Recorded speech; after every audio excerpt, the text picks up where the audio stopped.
Zombies, aliens, vampires, and a Swedish accent that doesn't make any sense, these are some of the best qualities of Plan 9 from outer space. Ed Wood was an infamous film director, writer, and producer who made flops like Glenn or Glenda and Bride of the Monster.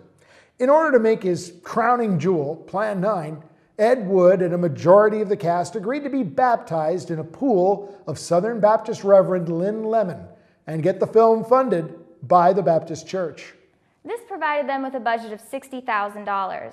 Several of the church members actually played roles in the movies. With such a small budget, mistakes were bound to be made. Things such as cardboard sets, fishing line, and an age gap between Bela Lugosi and his replacement halfway through the story are just a few examples. Let's see if you can spot them. After seeing a strange light on his trip home, pilot Jeff Trent makes it his mission to determine what this unidentified flying object is and why it has come to Earth. Next to Jeff's home is a graveyard where the flying saucer lands and brings to life several recently deceased community members in hopes of making the world acknowledge their existence. They also want to halt future project of Solar Night, a sun-driven bomb, maybe? And remember, my friend, future events such as these will affect you in the future. Here's Plan 9 from outer space.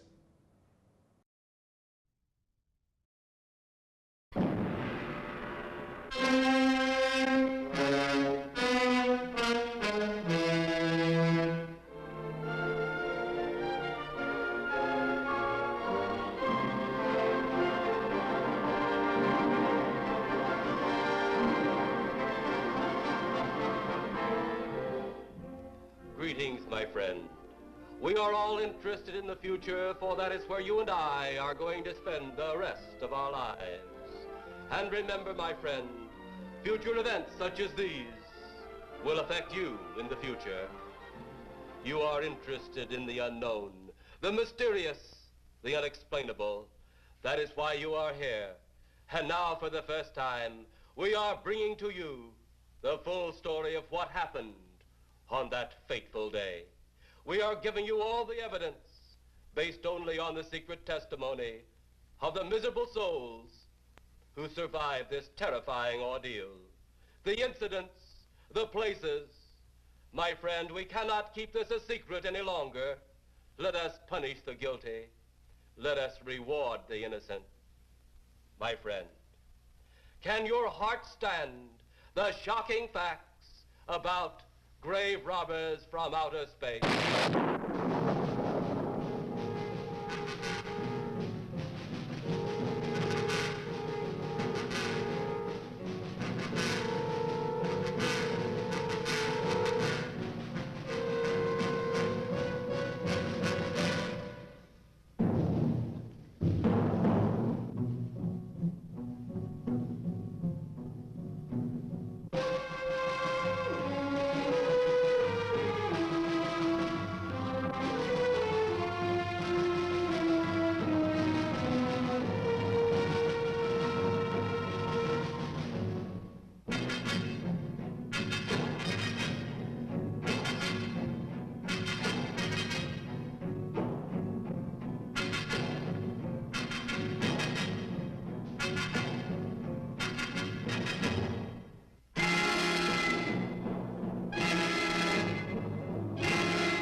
All of us on this earth know that there is a time to live and that there is a time to die.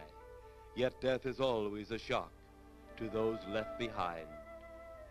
It is even more of a shock when death, the proud brother, comes suddenly without warning.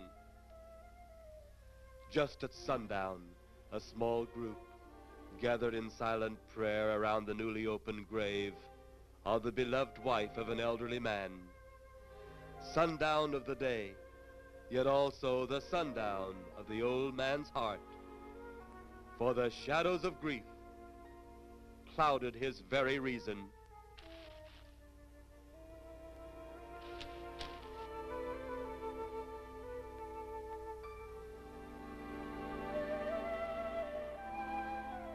The funeral over, the saddened group left the graveside.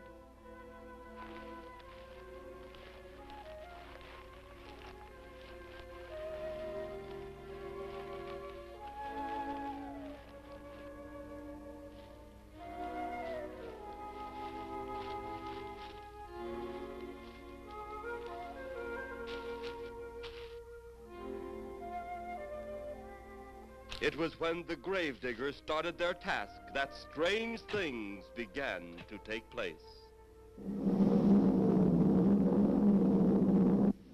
15-4.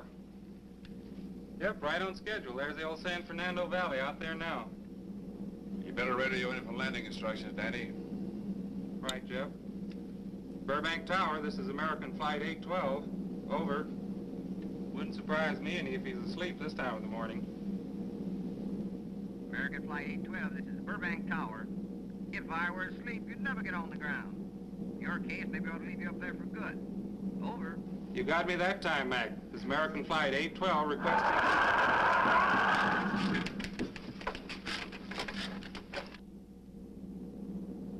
Burbank Tower to American Flight 812. Over. Burbank Tower to American Flight 812. Over. Holy mackerel. Burbank Tower to American Flight 812. Are you in trouble? Trouble? Take a look for yourself. What in the world? That's nothing from this world. Burbank Tower to American Flight 812. Are you in trouble? Are you in trouble? Mayday, mayday. Stand by, Burbank Tower. You suppose a passenger saw it? I doubt it. Most of them are asleep. But it was quite a jolt, Jeff. I'll check. Good. We'll get it ready for landing. And keep it quiet until we get instructions. Right. Okay, Danny. American Flight 812, reporting to Burbank Tower. Over.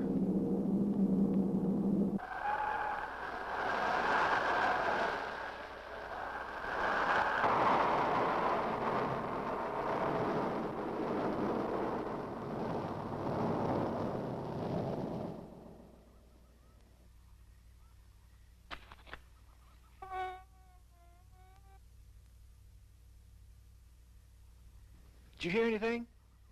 I thought it did. Don't like hearing noises, especially when there ain't supposed to be any. Yeah, sort of spooky-like. Maybe we're getting old. Whatever it is, it's gone now. That's the best thing for us, too. Gone. Yeah, let's go.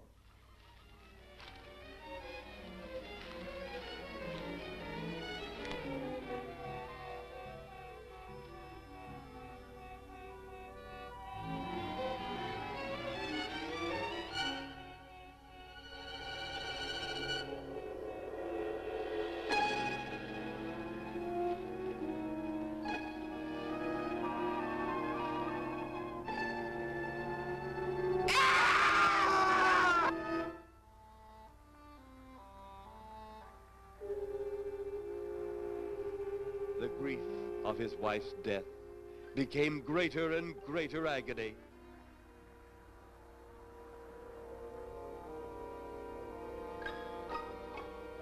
The home they had so long shared together became a tomb, a sweet memory of her joyous living. The sky to which she had once looked was now only a covering for her dead body.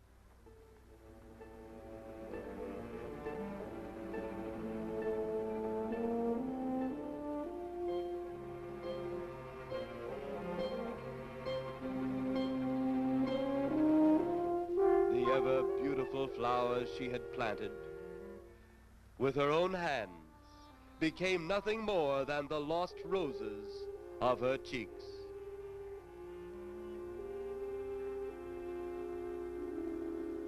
Confused by his great loss, the old man left that home, never to return again.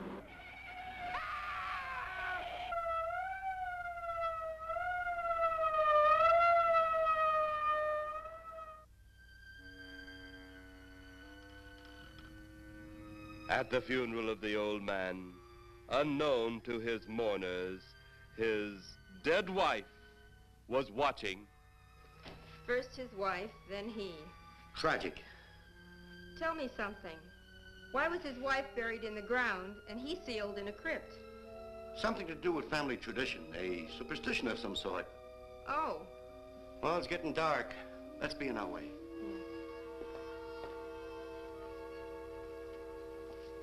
Then, as two of his mourners left his final resting place,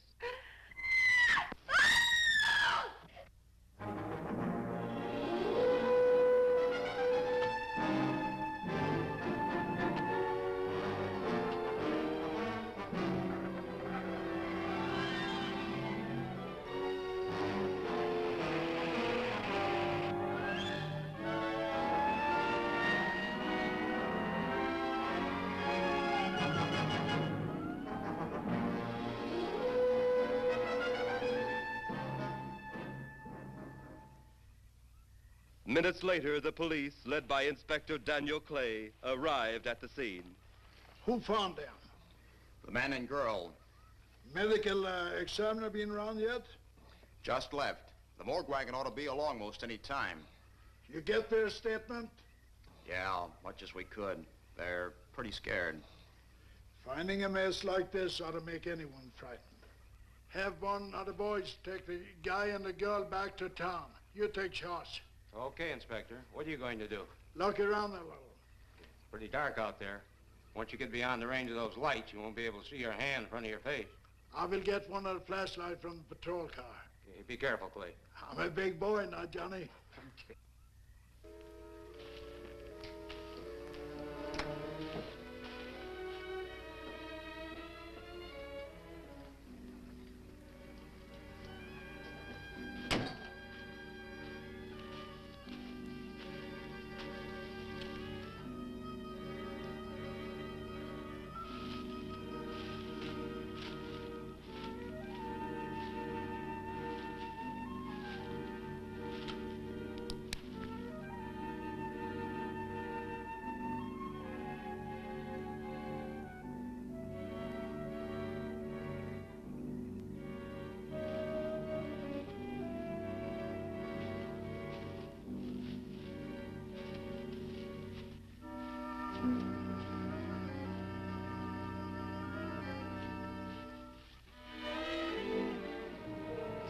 Oh, it looks like a bobcat tore into them.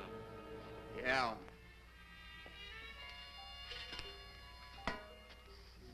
Say, Lieutenant, did you get that funny odor? How could I miss it? Oh, that'll be the morgue wagon now. That's the 5th siren in the last hour. Something's happened down at the cemetery. A lot of police cars and lights. I stopped, but I didn't see anything. Oh, well, whatever it is, the morning people carry the whole story.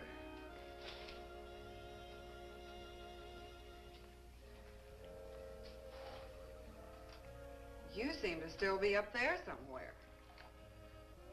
Maybe I am. I don't think I've ever seen you in this mood before. I guess it's because I've never been in this mood before.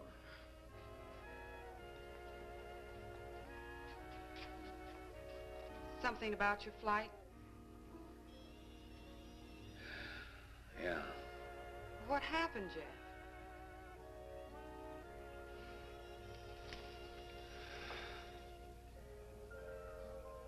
I saw a flying saucer.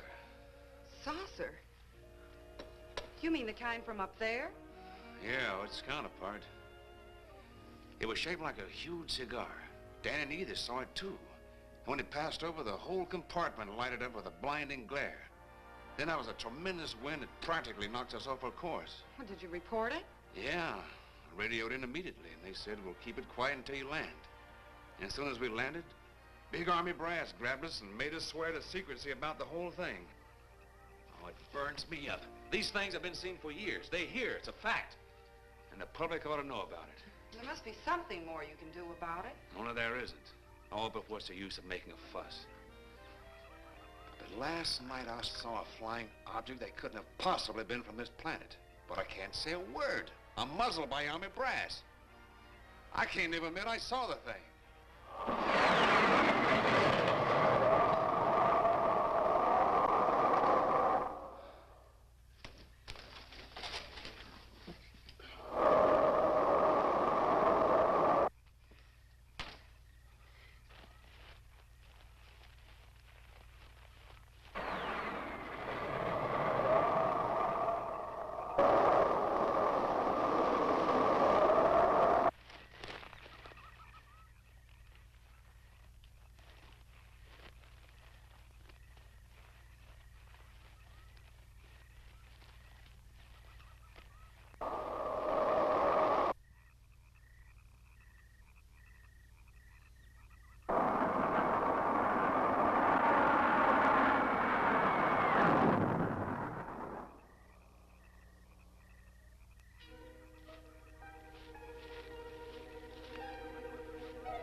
Sounds like crazy trouble.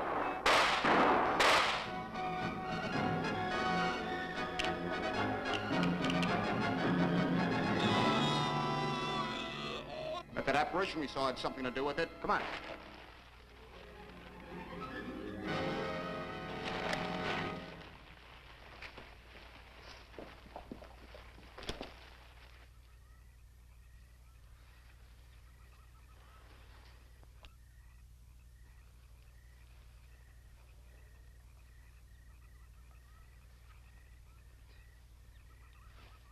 Is he dead? Yeah. He's messed up as bad as those two back there. Suppose that saucer or whatever it was had something to do with this? Your guess as good as mine, Larry. One thing's sure. Inspector Clay's dead. Murdered. And somebody's responsible. You're in charge now, Lieutenant. Yeah, guess I am. Calton? Yes, sir? Get back up the car and get on the radio. Tell the coroner he's got to make another trip out here. Well, how about the lab boys? Well, who do you think we left back up the car? Boy Scouts? Come on, Larry.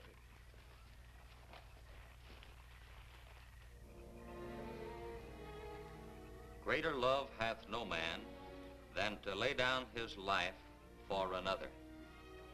It is always difficult to have last words over the grave of a friend. And Inspector Daniel Clay was a friend, a dear friend to me and to all of us. The bell has rung upon his great career. Now we lay him to rest. A rest well deserved, but so premature.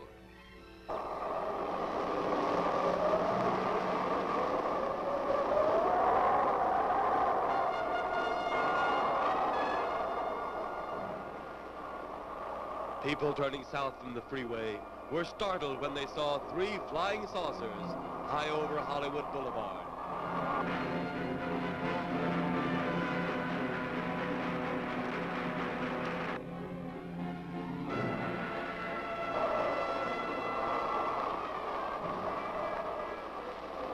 A woman, startled by the sight in the sky, telephones the police.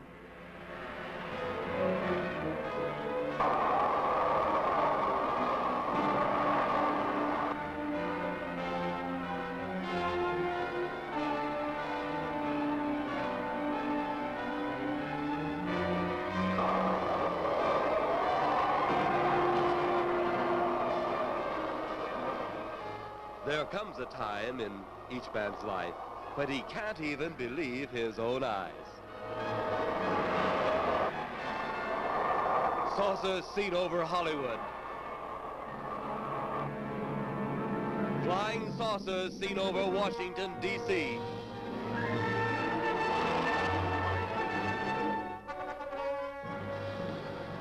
The Army convoy moved into the field.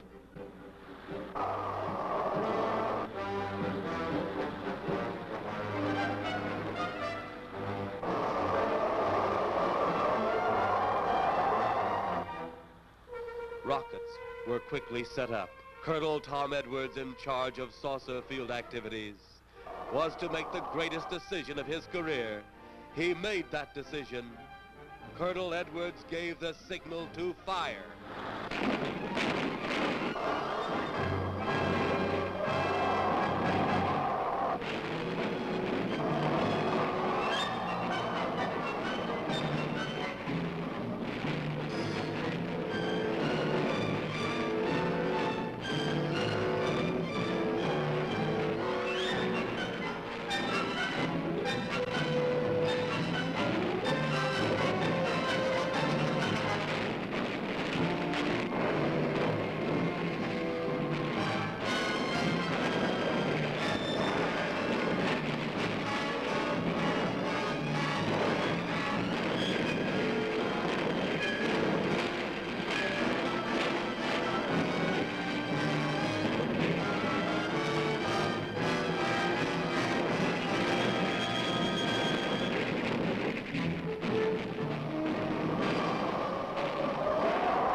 Then, as swiftly as they had come, they were gone, even to the piercing eye of radar and the speeding jet fighters.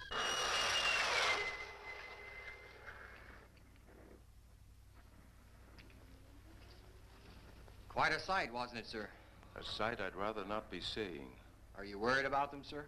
Well, they must have a reason for their visits. Visits? Well, that would indicate visitors. Well, the big gun's the usual way of welcoming visitors. We haven't always fired at them. Oh?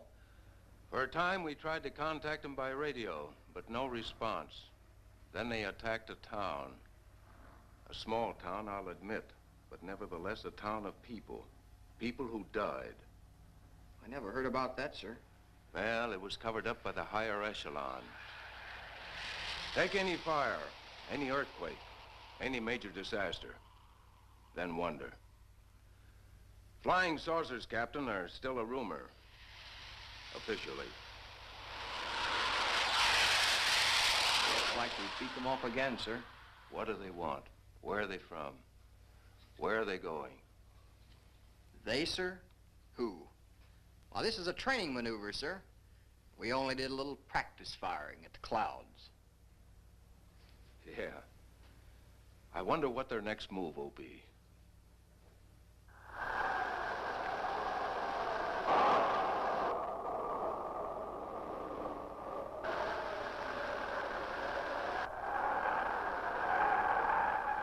What will their next move be?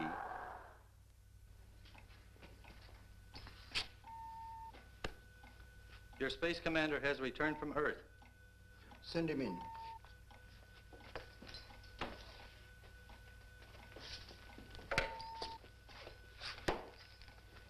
You have your report? We had to pull in here to Space Station 7 for regeneration. We're returning to the planet Earth immediately thereafter. What progress has been made? We contacted government officials. They refuse our existence. What plan will you follow now? Plan 9. It's been absolutely impossible to work through these Earth creatures. Their soul is too controlled. Plan 9. Ah, yes. Plan 9 deals with the resurrection of the dead. Long-distance electrode shot into the pineal and pituitary glands of recent dead. Have you attempted any of this plan as yet? Yes, Excellency. How successful has it been?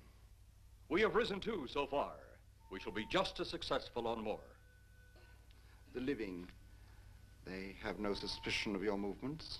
We had to dispose of 1 policeman. However, none of those risen have been seen. At least not by anyone who still remains alive. It's too bad it must be handled this way. But it must. Those who we take from the grave will lead the way for our other operations. Yes, Excellency. Continue on. Report to me in 2 Earth days.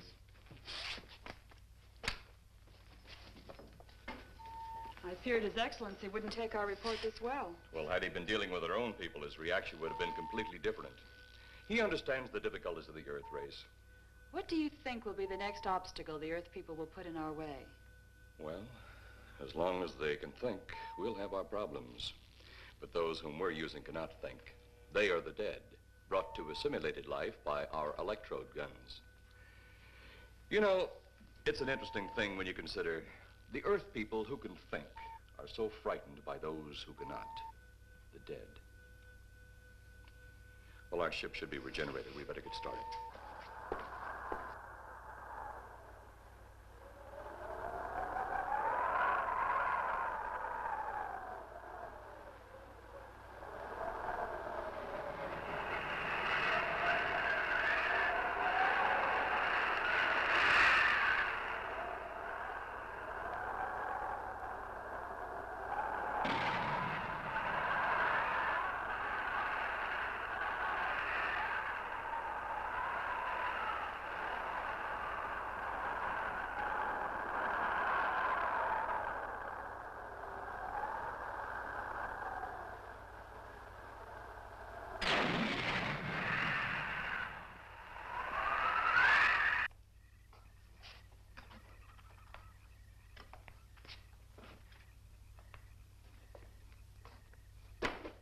I still think you ought to go in town and stay with your mother until I get back. This is our home, and nothing's going to take me from it. Besides, most men try and keep their wives from going home to Mama. That's not the point. That's all the point there's going to be. Now toddle off and fly your flying machine, darling. But if you see any more flying saucers, will you tell them to pick another house to buzz? Be careful. Don't worry about me. Oh, you're the only thing I do worry about. Oh, forget about the flying saucers. They're up there. But there's something in that cemetery. And that's too close for comfort. The saucers are up there, and the cemetery's out there. But I'll be locked up in there. Now, off to your wild blue yonders. You promise you'll lock your doors immediately? I promise. Besides, I'll be in bed before half an hour is gone, with your pillow beside me. My pillow? Well, I have to have something to keep me company while you're away. Sometimes in the night when it does get a little lonely, I reach over and touch it. Then it doesn't seem so lonely anymore. A crazy kid.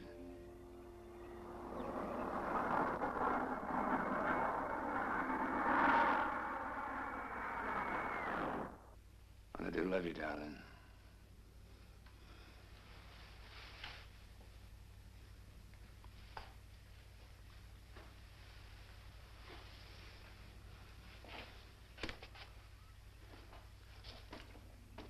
See you Thursday. Goodbye, honey.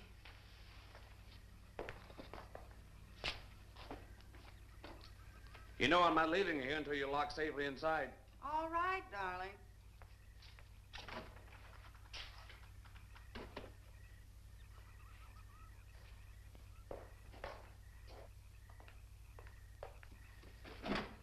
If you're especially nice, I may even lock the side door. And be sure you keep the yard lights on.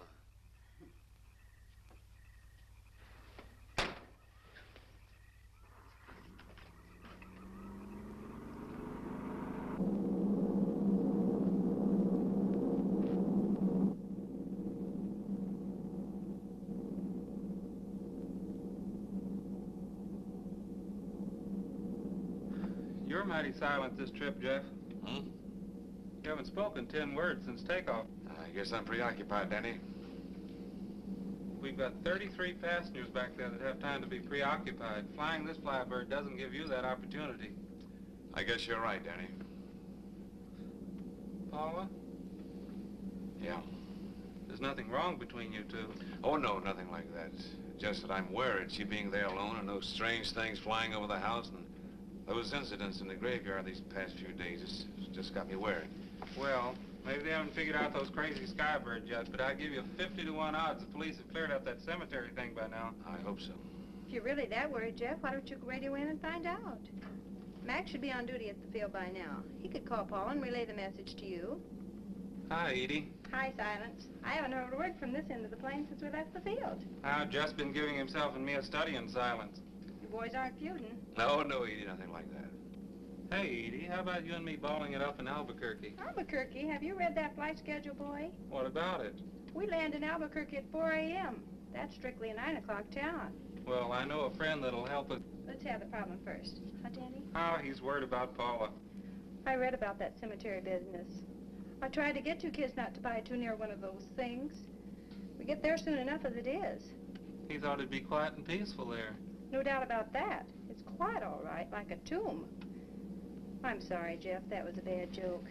Say, I almost forgot what I came in here for. How's the coffee situation? That's for me. It sure wouldn't hurt anything, Edie. Okay, be right back. And say, Jeff, make that call to Mac. Nah, not only she throw cold water on my Albuquerque plan, but now she's repeating herself. How about that Albuquerque ball? I can't resist your charm, Danny boy.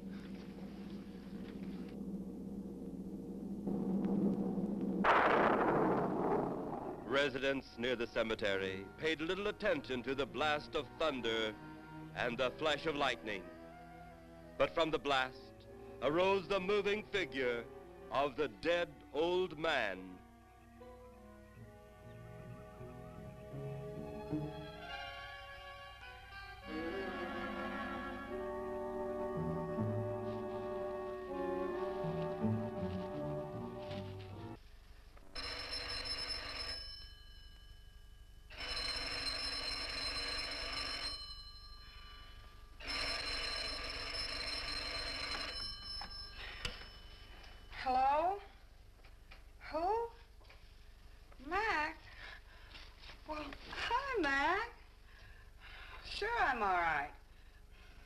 just fell asleep.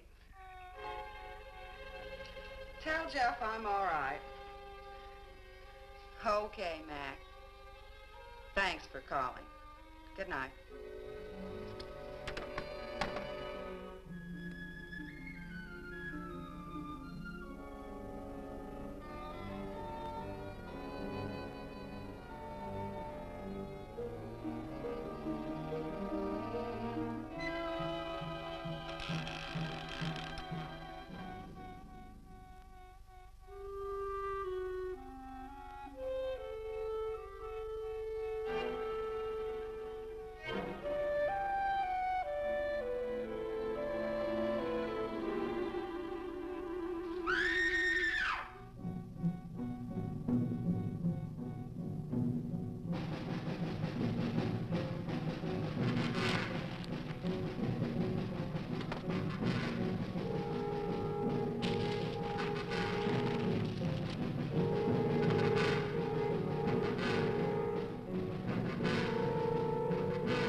Mrs. Trent, what's wrong?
They'll be at the hatch in a moment.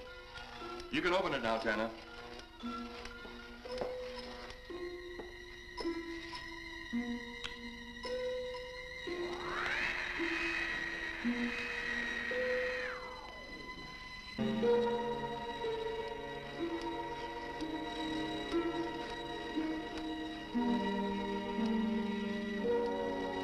Turn off the electrodes quickly. They can't tell us from anyone else.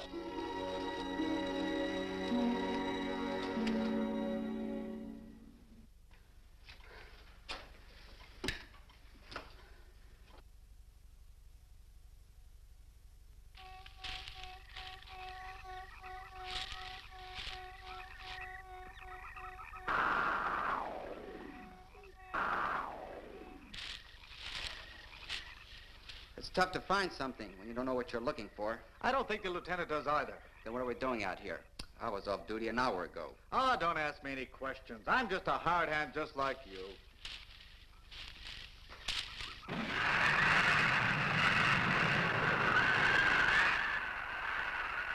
What do you suppose that noise was? Whatever it was, it's no more strange than the other things happening around this cemetery. Spirits like old Farmer Caller talked about. Well, maybe. The only spirits he saw tonight were those I smelled on his breath. Well, don't forget, Miss Trent claims to have seen them, too. She didn't have anything on her breath. She was hysterical. Well, true, she was frightened and in a state of shock. But don't forget that torn nightgown and the scratched feet. Yeah, I hadn't thought of that. Guess that's why you're a detective lieutenant and I'm still a uniformed cop. Sometimes it's only the breaks, Larry. Meantime, let's get going. Lieutenant, did you hear that? How could we help it? It sure was strange. Know what it was? No more than you do. If it went for orders, I'd get out of here right now. It was a saucer. A flying saucer? What makes you say that? Do you remember the noise we heard the other night? We were knocked to the ground. How could I forget? Exactly. But you're not remembering that sound. There you're wrong, Lieutenant. I'm with the fact the sound is similar, but what about the blinding light? Oh, haven't you heard? Been many times the saucer hasn't had a glow. Or a light of any kind, for that matter. That proves it. What next, Lieutenant? Oh, Lieutenant, maybe this doesn't mean much, but Jamie Mee found a grave that looks like it's been busted into. What? Where? Why, what? Come on, man, out with it. We haven't got all day to waste. Oh, just over there beyond the crib. All right, show us the way.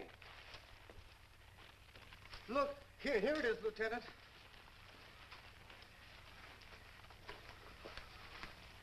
It's been broken into, all right. Strange. If someone had broken in, the dirt should be piled up here somewhere. It looks like it's fallen into the grave. Larry, you'll be out of uniform before you know it. Do we have the right to look down there, Lieutenant? Technically, no. No? Well, this spot looks familiar, though. We shouldn't investigate any further without the permission of next of kin. Let's go get it. How? I see what you mean. The gravestone's down there.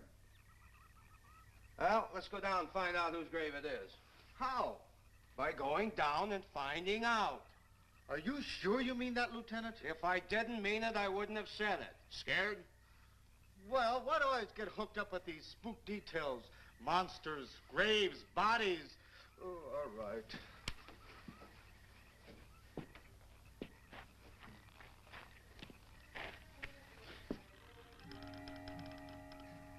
Casket's here, but nobody's in it.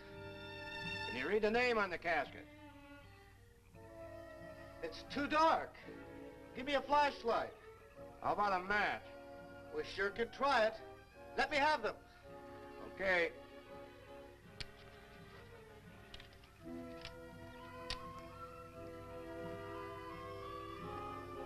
Inspector Clay's grave. But he ain't in it.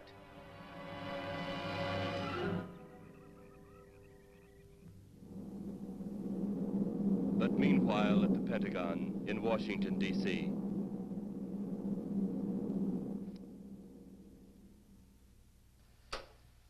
Right, G2. Come in. Yes, of course. I'll keep in touch. Come in, Colonel Edwards. Close the door. At ease, Colonel. Thank you, sir. Sit down.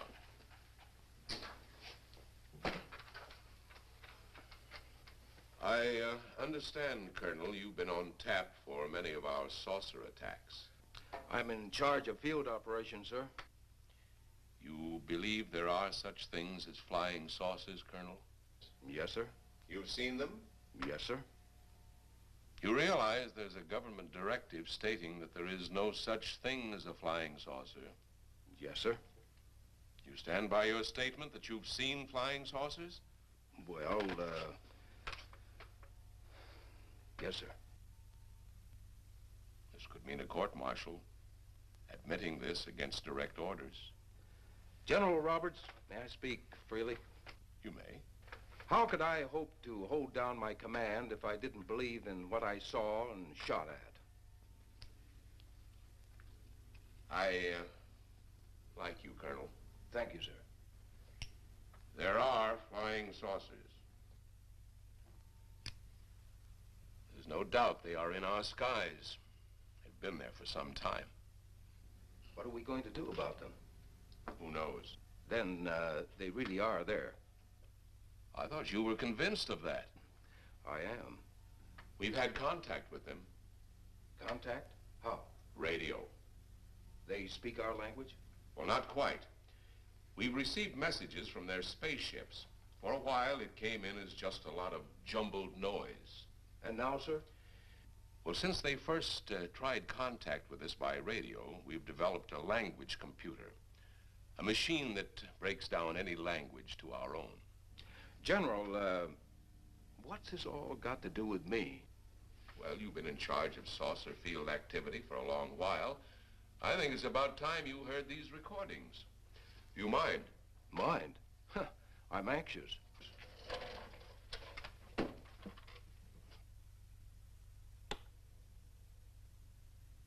This is Eros, a space soldier from a planet of your galaxy. I fully realize our language differences. However, I also know you finally have perfected the dictorobotery, or as you on Earth call it, the language computer. So you can now understand that which I speak. Since the beginning of your time, we have been far beyond your planet. It has taken you centuries to even grasp what we developed eons of your years ago. Do you still believe it impossible we exist? You didn't actually think you were the only inhabited planet in the universe. How can any race be so stupid? Permit me to set your mind at ease. We do not want to conquer your planet, only save it. We could have destroyed it long ago if that had been our aim. Our principal purpose is friendly. I admit we have had to take certain means which you might refer to as criminal. But that is because of your big guns which have destroyed some of our representatives. If you persist in denying us our landings, then we must only accept that you do not want us on friendly terms. We then have no alternative but to destroy you before you destroy us. With your ancient, juvenile minds, you have developed explosives too fast for your minds to conceive what you are doing. You are on the verge of destroying the entire universe. We are a part of that universe. This is our last...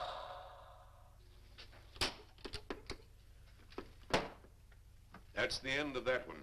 Atmospheric conditions in outer space often interfere with transmitting. How many of these recordings do you have, General? An even dozen up to now. This was the last one. We received it over a month ago. You think they mean business? We can't afford to take any chances.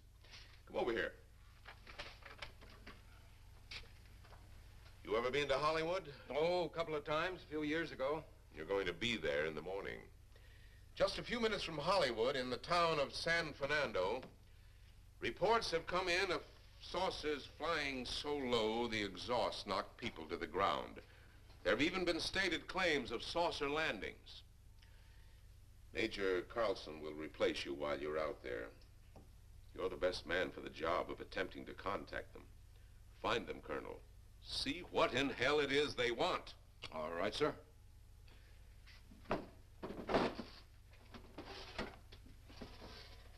These are confidential reports, Colonel. Read them over carefully on the plane. Turn them over to intelligence when you get to Los Angeles. They'll have further orders for disposition. Yes, sir.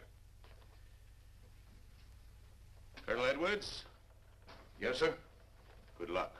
Thank you, sir.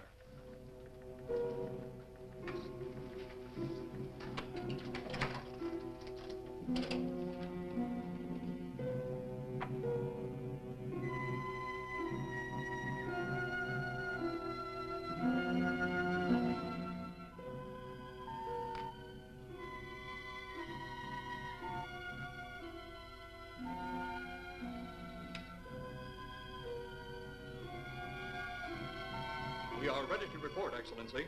You are many days late. It was unavoidable. We tried to transmit via televisor, but atmospheric conditions made transmission impossible. You should have transmitted as soon as conditions permitted. I thought time was of the essence. Suspicion has fallen upon our movements. Our ships have been viewed near the point of operations. And what has this added time gained, Eros? We have successfully risen 3 of the dead ones. Permit me to see one. Bring in the big one. Use your small electrode gun.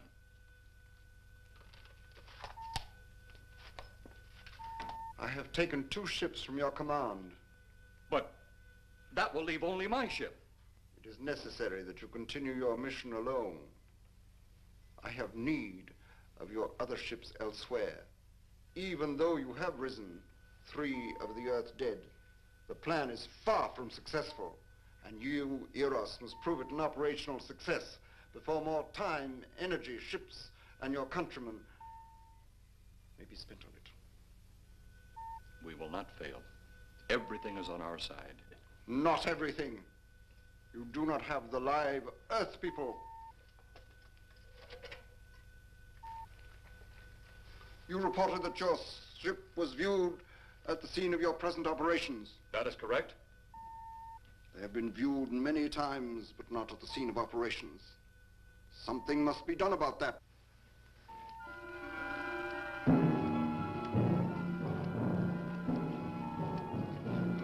Stop him, Tanner. He's close enough. Turn off your electrode gun. No! No! Stop him, Tanner! I can't get it. It's jammed. Stop him, you fool! Drop the gun to the floor, Tanner. The metal will break contact.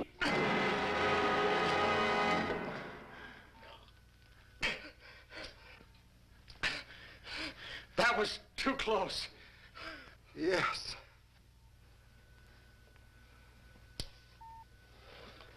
Bring the giant here that I may get a better look at him.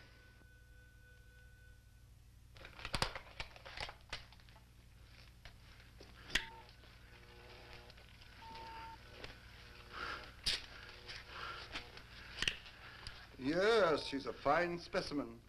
Are they all this powerful on planet Earth? This one is an exception, Excellency. What are the other 2 like? One is a woman, the other an old man. An old man, you say? Yes, Excellency. This gives me a plan. Put the big one away. Pick up your electrode gun. Make sure it's in working order before pointing it at him. Whatever made it jam seems to have been cleared by the fall. Take him back to the ship.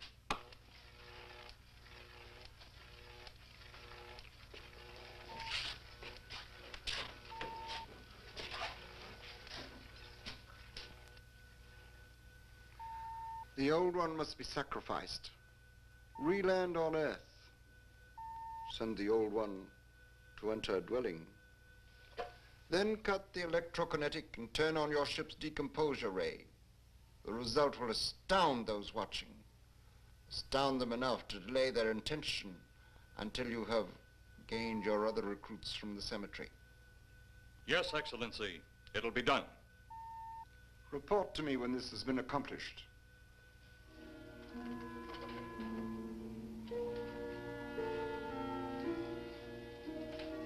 Eros, the Earth people are getting closer to that which we fear. Since they will not listen or respect our existence, they cannot help but believe our powers when they see their own dead walking round again, brought about by our advancement and such things. As soon as you have enough of the dead recruits, march them on the capitals of the earth. Let nothing stand in your way. Their own dead will be used to make them accept our existence and believe in that fact.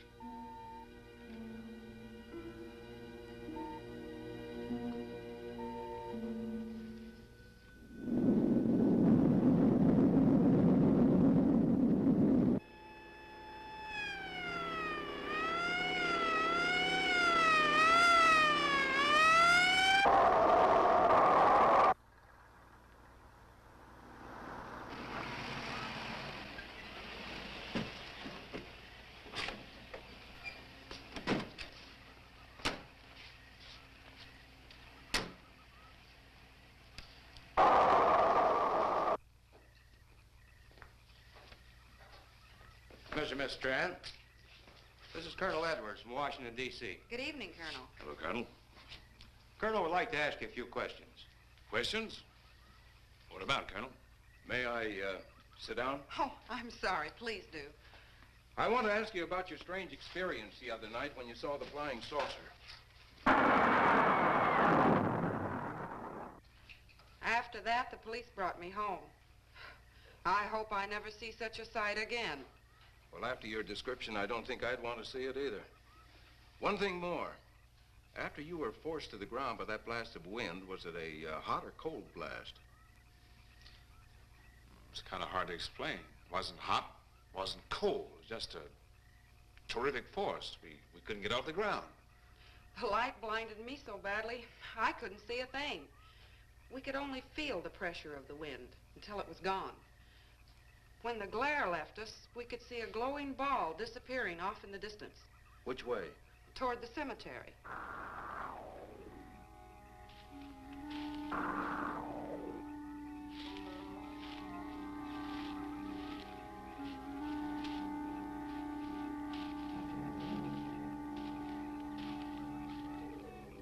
This is the most fantastic story I've ever heard. And every word of it's true, too. That's the fantastic part of it. Colonel, we found a lot of suspicious things out in that cemetery. But then again, didn't find anything to base a fact or suspicion on. Hey, do you hear anything?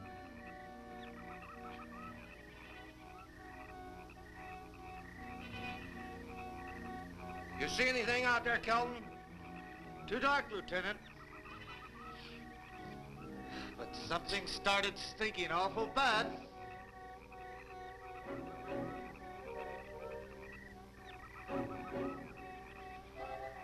There's something out there.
What do you make of that? You caught me. Didn't look that way a minute ago. What about your man? Oh, the excitement, I forgot all about Kelton.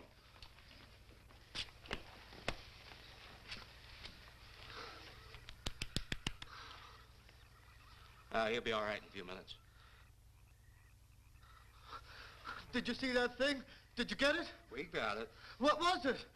It didn't fall. I fired every bullet I had. So did I. I don't know what it was or what happened. But unless that bag of bones over there can reassemble itself, it's out of the running now.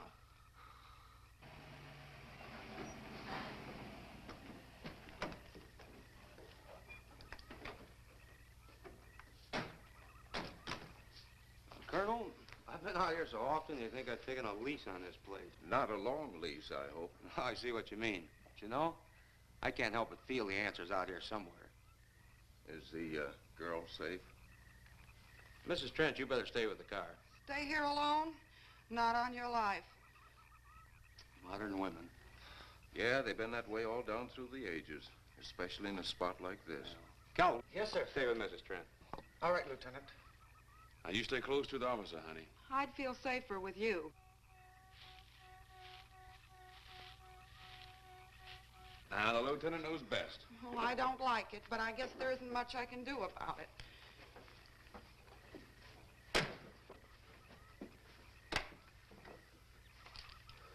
You have a gun? No. You know how to use one? After 4 years in the Marine Corps? Here. You think we'll need these? You never tell. Let's get going.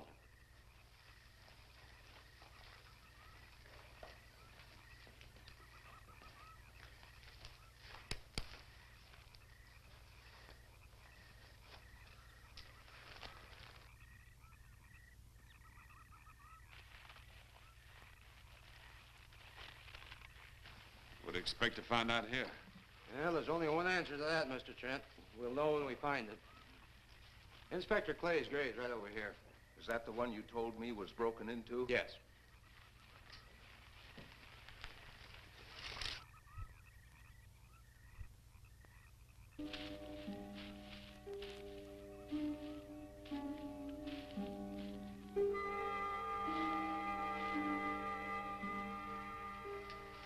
This it? Yeah.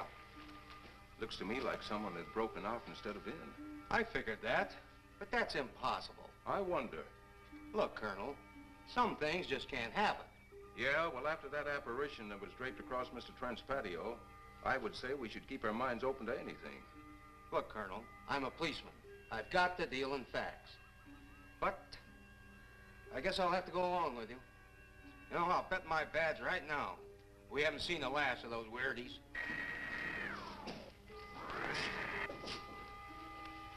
They'll discover our ship soon. You're going to let them find us? It's the only way. These are the same men who have been so close so often. They must be halted before they can inform others about us. But there were others in the car. They'll be taken too. Send the big one for the girl and the policeman. I'll turn on the dictorobatary so we may converse with them.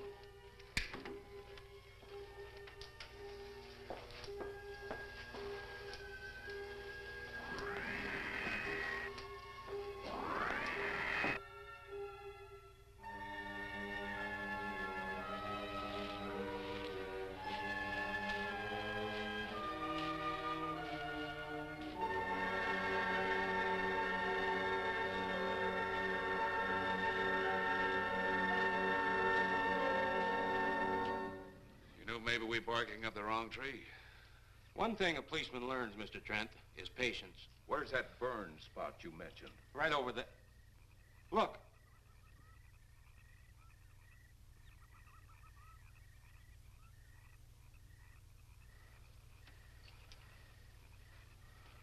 We'll investigate, but move carefully.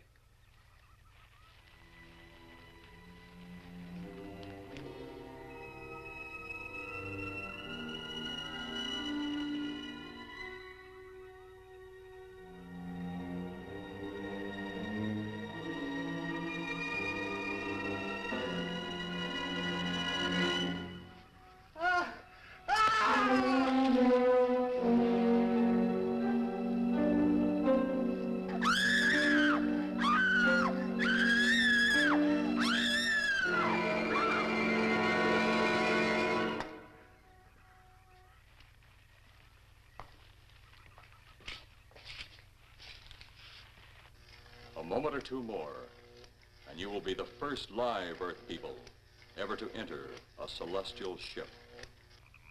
Wow. Boy, how can anything that big hide for so long a time? Never heard metal sound like that before. What do you see? Only my reflection. Must be some kind of one-way glass. I wonder how you get into this thing. I'm not sure I want to find out.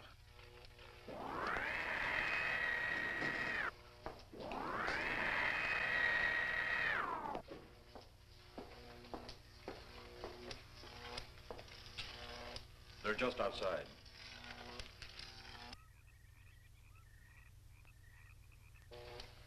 You can open the outer hatch now.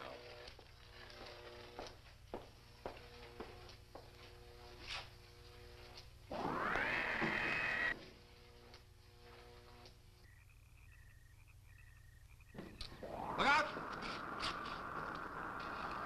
You going in that thing? That's what we're here for.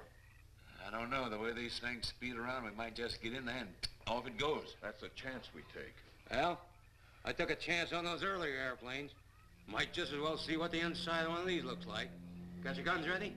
I'll tell you one thing. If a little green man pops out of me, I'm shooting first and asking questions later.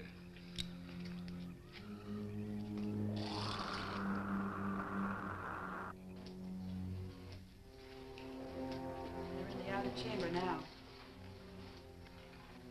Eros, do we have to kill them? Yes. Seems such a waste. Well, wouldn't it be better to kill a few now than, with their meddling, permit them to destroy the entire universe?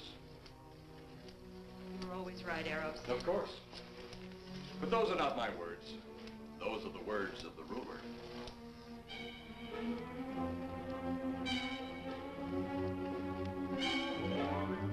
You two stay right where you're at.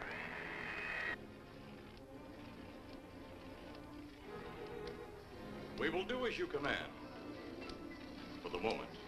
No for the moment about it. You just do as I tell you.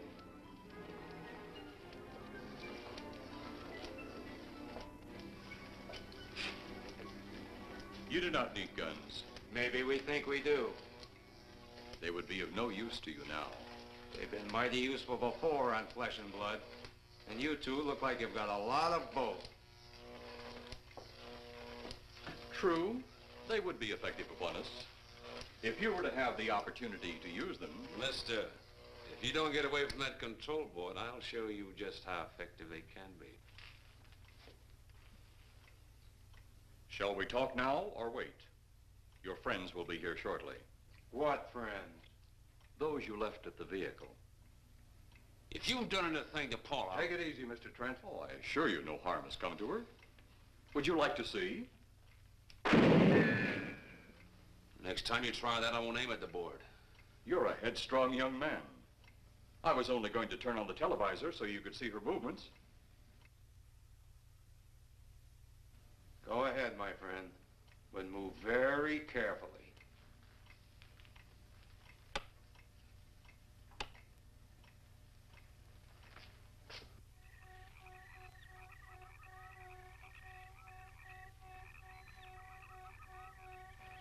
She's only fainted. You fiend.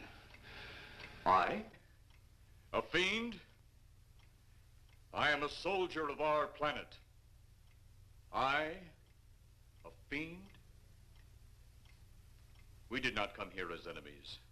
We came only with friendly intentions, to talk, to ask your aid.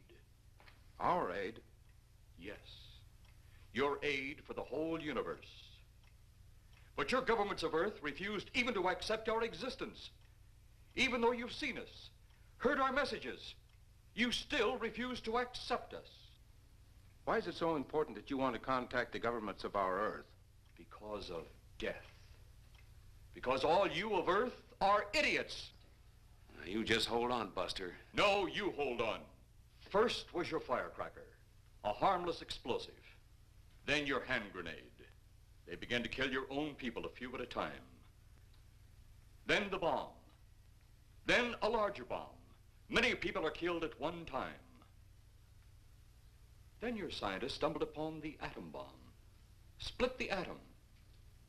Then the hydrogen bomb, where you actually explode the air itself. Now you can brings the total destruction of the entire universe served by our sun. The only explosion left is the solarite. Why, there's no such thing. Perhaps to you, but we've known it for centuries. Your scientists will stumble upon it as they have all the others. But the juvenile minds which you possess will not comprehend its strength until it's too late. You're way above our heads.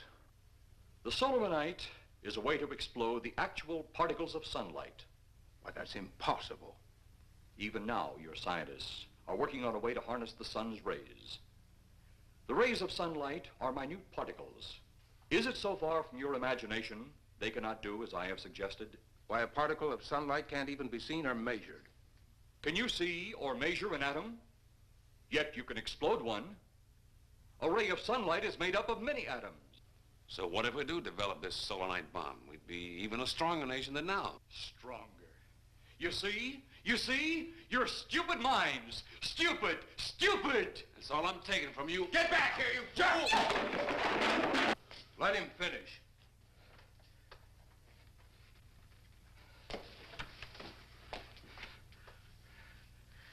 It's because of men like you that all must be destroyed. Headstrong, violent, no use of the mind God gave you. You talk of God?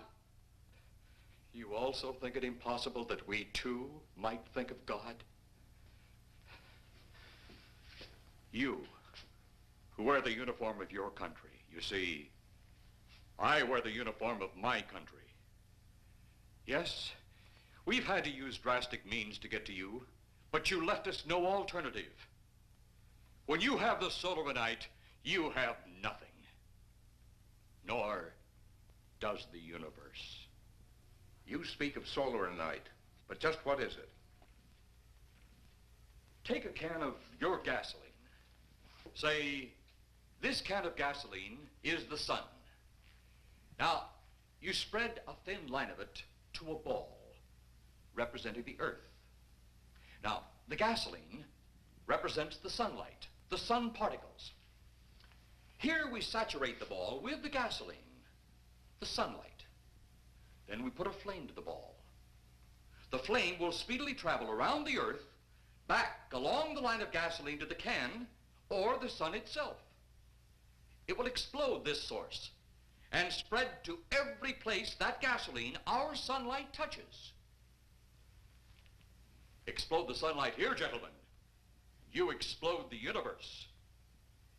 Explode the sunlight here, and a chain reaction will occur direct to the sun itself and to all the planets that sunlight touches, to every planet in the universe. This is why you must be stopped. This is why any means must be used to stop you. In a friendly manner, or as it seems, you want it. He's mad. Mad? Is it mad that you destroy other people to save yourselves? You have done this. Is it mad that one country must destroy another to save themselves? You have also done this. How then is it mad that one planet must destroy another who threatens the very existence? That's enough! In my land, women are for advancing the race, not for fighting man's battle. Life is not so expansive on my planet. We don't cling to it like you do. Our entire aim is for the development of our planet.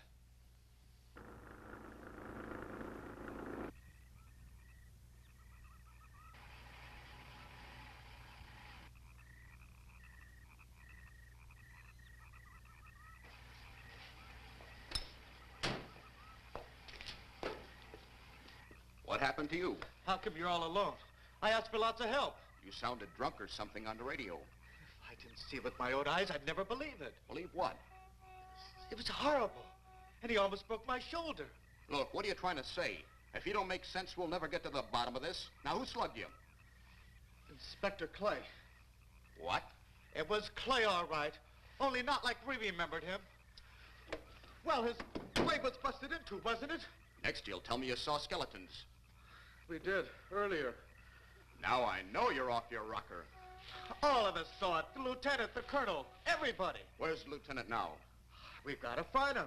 Mrs. Trent is gone. I was left here to guard her. But Clay showed up and put me out of the running. And the second time tonight, and I'm getting darn tired of it. Which way were they going? Off that way. Come on.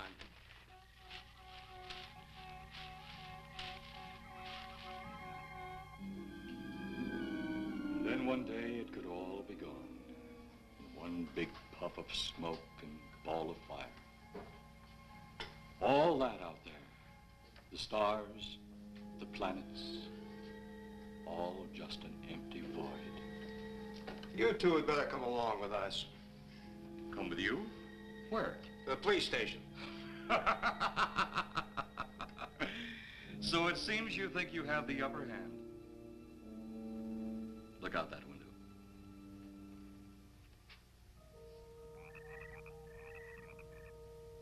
Jeff.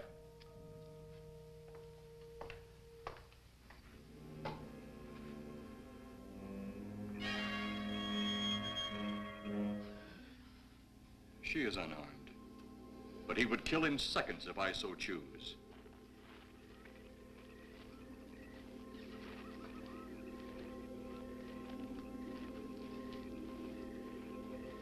Holy cow!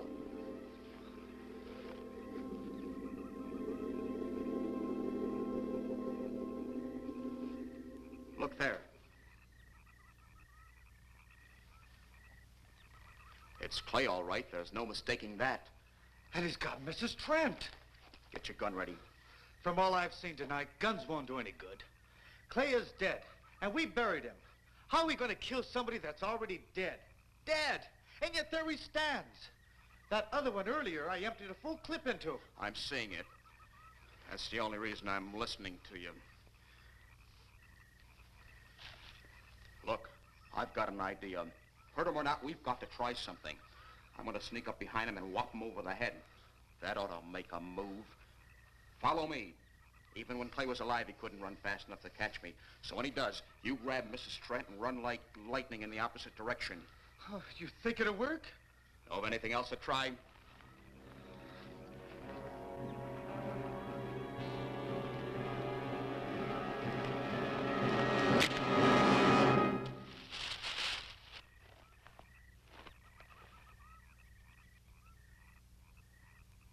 Oh, I'll be all right. Take care of the others. Your men have felled the big one. This could only happen because the electrode ray is off. He'll walk again when I turn it on. Hold it. Right there. Suppose the lieutenant and the others are in that thing. Well, supposing there are Martians or something in there.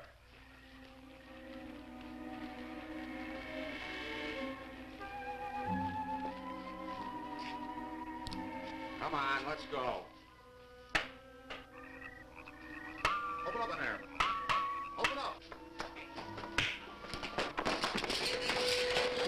Get that door open. Colonel, I wouldn't know one switch from another.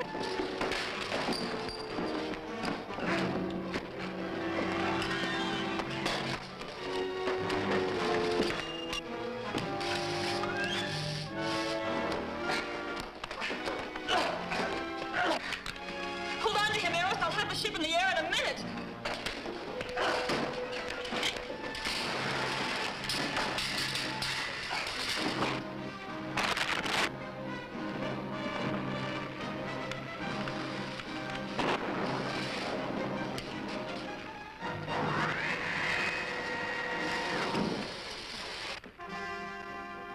Get out of here, Jeff.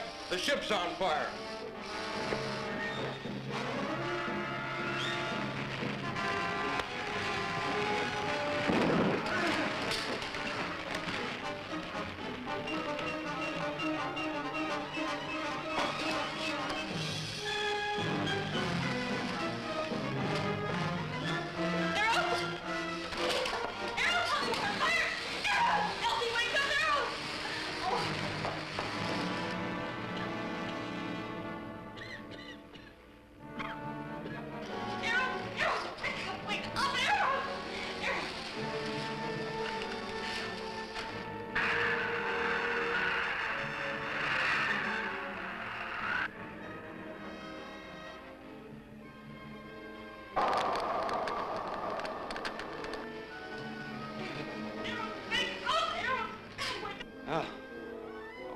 last we'll see of them. Perhaps. But sooner or later, there'll be others. Look!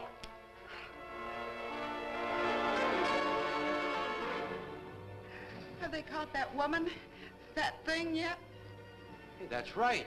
There's another ghoul running loose. And it's my guess that she'll look like him. With the ship and the ray gun gone, they have no control. We gotta hand it to them, though. They're far ahead of us.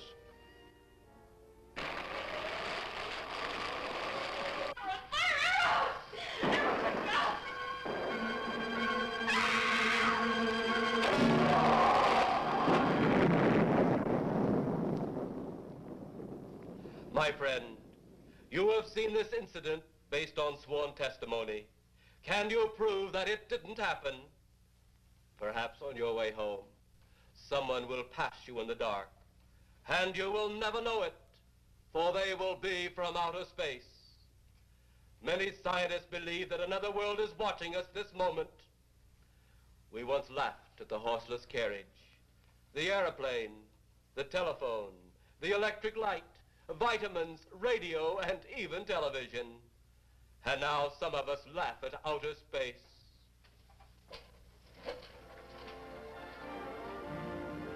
God help us in the future.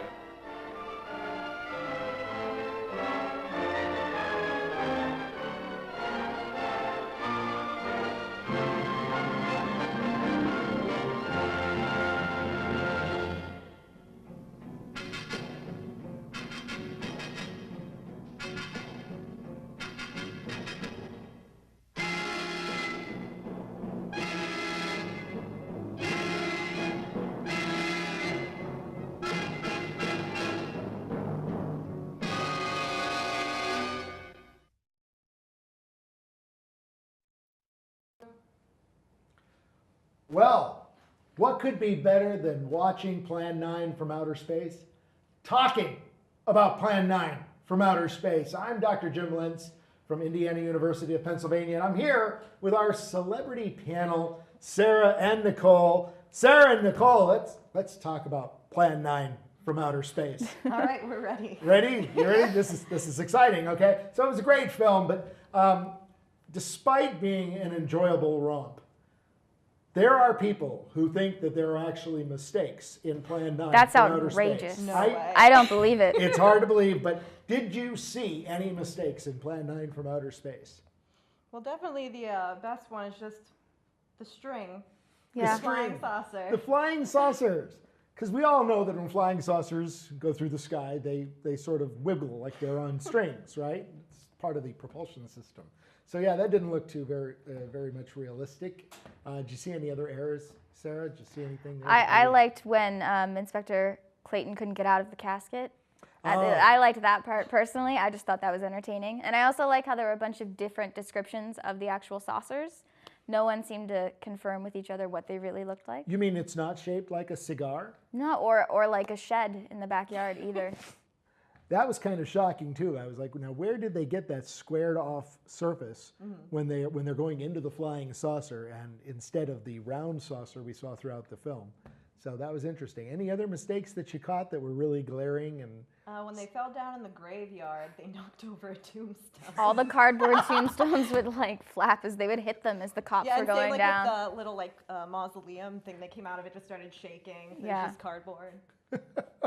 Well, yeah. So it is known for having quite a few errors, and this is definitely an example of a film where passion for making films is not enough. So let's go on to their casting choices. What did you think of the casting choices? Who was your favorite member of the cast? Young vampire man. Yeah. Young, yeah, I think he's described as ghoul. Yeah. In the credits. And we're of course speaking of the young 30-year-old man who replaced 80-year-old Bela Lugosi halfway through the film. And I like that it goes back and forth too, because they filmed some of the segments with Bela. So it goes back and forth between he's old, he's young, he's old, he's young. And yeah, that's a great casting choice. Yeah, and they just think, he just covers his face like, no. Nobody's going to catch this. Yeah, we'll gray his hair a little bit. It'll be fantastic. All right, any other casting choices that you thought were really great? I mean, Vampira, you know, just popping out, just doing her signature. Vampira and the whole, just the whole you know, thing. Just, do the whole film like this. Grab, That's great. You know, I mean, yeah, that's terrifying, right? And I like that every time Vampira or any zombie was coming upon somebody, they never said, wow, we should run away. You know, they're on the patio. Right, yeah, this police officer just emptied the gun, fell down, looks like he got killed. Let's stand here. We're on a patio. It's pretty much an open area. We could get away, but they just, we're all going to stand here and die. Very interesting. So, I think especially when he breaks into the wife's room and he's in the bed. She's in the bed, but she doesn't scream until she's left the room, but she doesn't freak out when he immediately enters the room. Yeah, well, she was so terrified. That was definitely terror, but I would have been screaming personally. She was expecting Bela Lugosi, and it came this 30-year-old guy. Okay, so if we were going to refilm this movie at IUP, so who would you want to be? Sarah, who would you want to be cast I would as? want to be Ed Wood. I know he's not in the film, but I think it would be hilarious to kind of go through the process and think of how ridiculous you could be the entire way through the film. And so, Ed, for those of you who don't know or didn't read the credits as they were flying by, Ed Wood was the director of this cinematic masterpiece. And he did such an amazing job that they actually made a movie called Ed Wood about him and about the making of this film. So Sarah wants to direct Plan 9 from Outer Space, and that's a career goal. That's a great career goal. And Nicole, who do you want to be? I think I would want to be the wife, just because she literally does nothing when like the ghouls and the vampires come to her. Like, I want to, spice up her part a little bit. Okay. Maybe let her emote. Let her emote a bit more. Just slightly. She screams really well. She does. That would be fun. She does scream extraordinarily well, and she's a real stand by her man. I like how she says, "I'm not leaving this house for anything," and it's like there's a lot of good reasons to leave a house. You don't really, and okay, that was great. So if I was going to be cast as anybody, I want to be spaceman number 1. I want to be the guy in charge of the ship, right? Because he has the great line, "You're stupid, stupid, stupid, stupid." I just love that line. I want to deliver that line with gusto. That's fantastic. So, all right, look, we're going to ask this question. I'm not sure anybody really wants to change Plan 9 from Outer Space. I think we're all glad Plan 9 from Outer Space just exists the way it does, because this is one of those films that's so bad it's good. But if we were going to change anything about Plan 9, what would you change? Definitely have one clear description of the ship. One clear description of the ship. Let's describe, okay, how do you describe their flying saucer other than a jiggling pie plate? Well, how would you describe the ship? Okay, let's reenact the scene. Let's reenact the scene.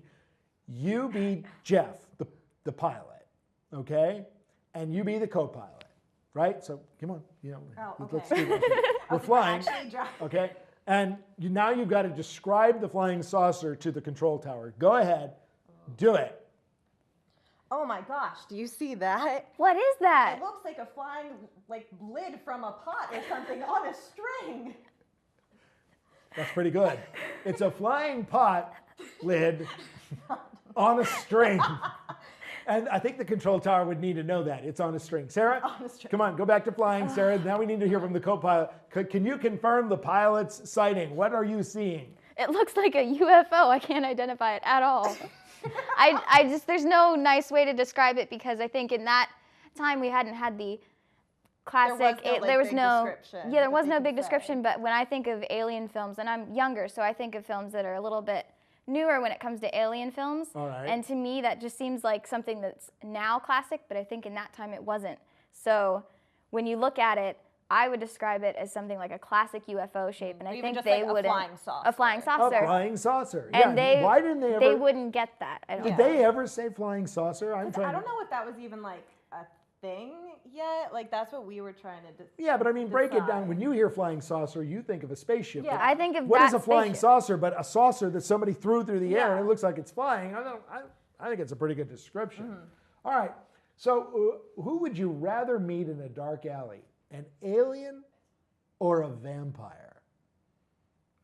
Well, if it was Vampira, I feel like I would want to meet her because I could just run away. 'Cause Okay. she just doesn't move. That's true. So I would be able to get away really quick. I'd like to add that this question is sort of like the current presidential election. Who would you rather meet? Neither, right? So, but I don't want to meet an alien or a vampire. But okay, Sarah, who do you want to meet? An alien or a vampire? Definitely a vampire, because I still believe that aliens could exist. So I definitely don't want something that could be real to meet in a dark alley. Vampire, I feel like I'd be okay. Okay, so if a vampire shows up, you're like, they're not real. Well, at least they look a do we little have, bit like, human. The Twilight vampires or like these kind of vampires? Because if like Edward Cullen was in an alley, Yeah, I'd be pretty happy. I'm okay.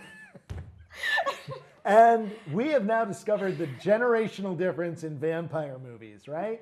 Because in old vampire movies, when the vampire walks in, everybody screams, and now they go, he's dreamy. I apologize for my love of Twilight. Good.